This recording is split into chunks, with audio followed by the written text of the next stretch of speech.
So, in today's hyper-connected world, protecting sensitive data isn't just, a good idea. It's really the bedrock of trust, of business continuity. Absolutely. But navigating the labyrinth of complex security standards, well, that can feel like a full-time job in itself. It really can. It's daunting. That's why on this deep dive, we're cutting straight to the core.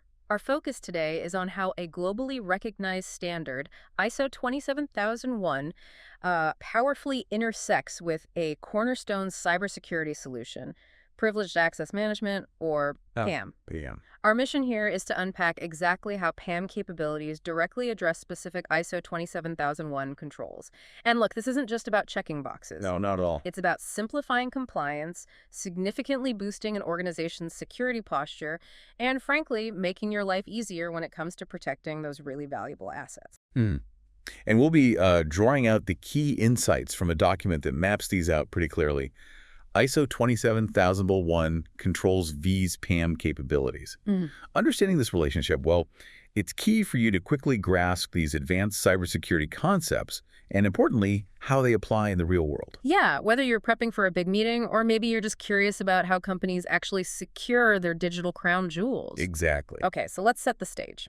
ISO 27001, that's the big international standard. You're probably familiar with it. It's the framework for setting up and running an information security management system, an ISMS. The blueprint, essentially, for solid data protection. Right, the blueprint. And this is where PAM really comes into its own. Privileged access management, it's not just another tool off the shelf.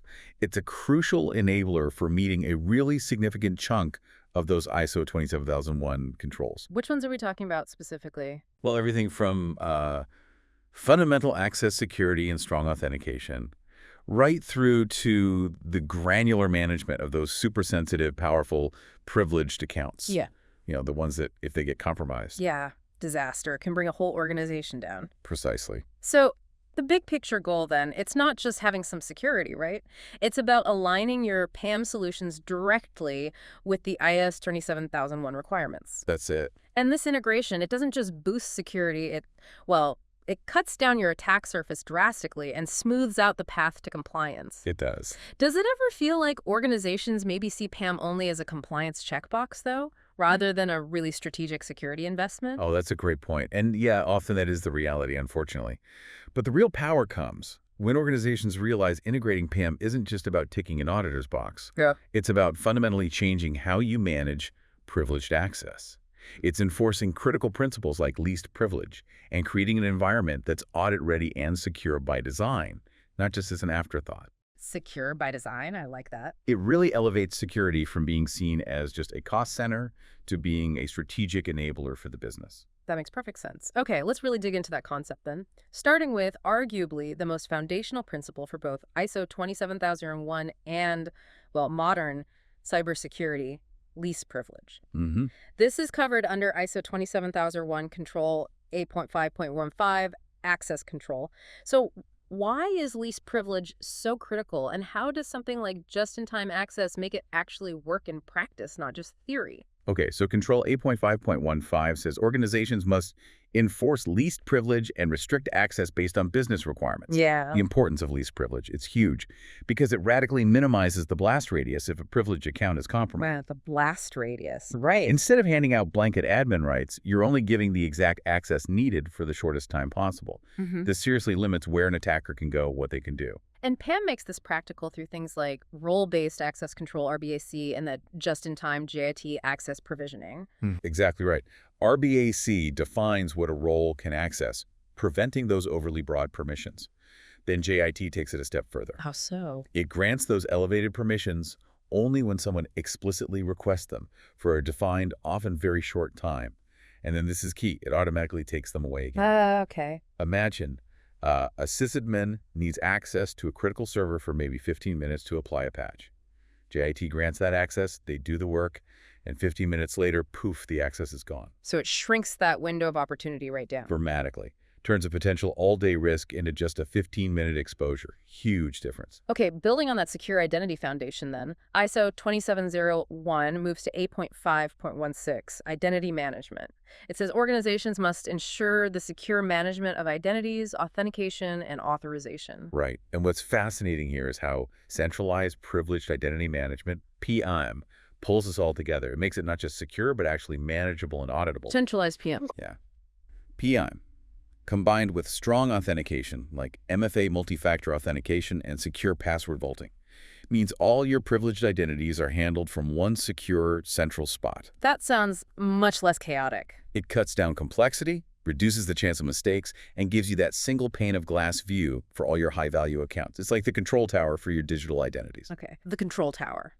And A.5.0 access rights follows that up, requiring organizations to grant, modify, or revoke access rights in a controlled manner.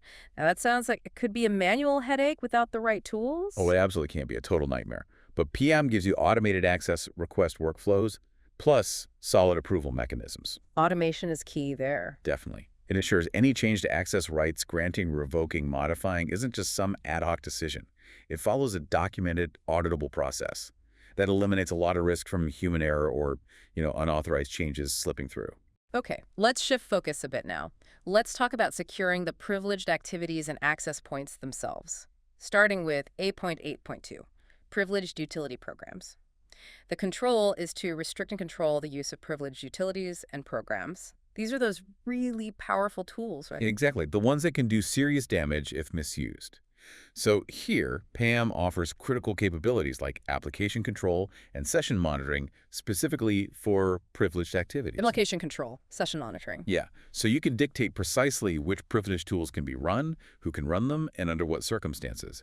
And crucially, every single action taken with those powerful tools isn't just monitored, it's recorded. Recorded, okay. Which creates that undeniable audit trail. It turns potential blind spots into full transparency. Now, this is where, for me, it gets really interesting. A.8.3, secure authentication. The control says, implement strong authentication mechanisms, okay?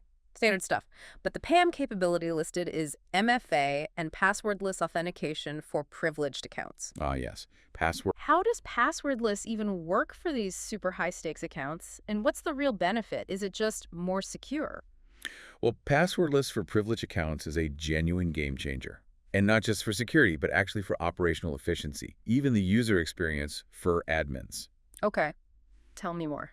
It uses methods like biometric verification, maybe cryptographic keys or FIDO2 security keys. These are way more resistant to phishing and credential theft than passwords could ever be. Right, because there's no password to steal. Exactly. Think about the hassle and the human error involved in managing complex, frequently rotated passwords for all those sensitive accounts. By using these advanced methods, PAM just eliminates that weakest link, the password itself. It makes privileged access significantly more secure and, believe it or not, often much smoother for the administrators doing critical work. It's often those overlooked efficiency gains that really sell these kinds of advanced solutions. That's a huge leap. Simplifying security while making it stronger. Okay. Then there's A.8.4, access to source code, requires controlling and monitoring access to sensitive code configurations, basically guarding the company's IP. Absolutely critical stuff. And this is where privileged session management, PSM, with auditing and session recording becomes vital. PSM? PSM lets organizations control and monitor the sessions where privileged users access highly sensitive resources, like source code repos. Every action, every keystroke, every command typed, it's all recorded. An unalterable forensic record. Every keystroke. Wow. Yeah. And look, it's not just about Big Brother watching. It's about creating a completely bulletproof trail for if something goes wrong, for post-incident analysis. And it provides irrefutable proof of compliance during an audit. Makes sense. Okay, A.8.5 zeroes in on secure logon procedures, making sure they're robust. Yep. And for this, PM delivers secure remote access, often with agentless authentication and, again, session recording. Agentless. So, no software needed on the user's machine. Often, yes.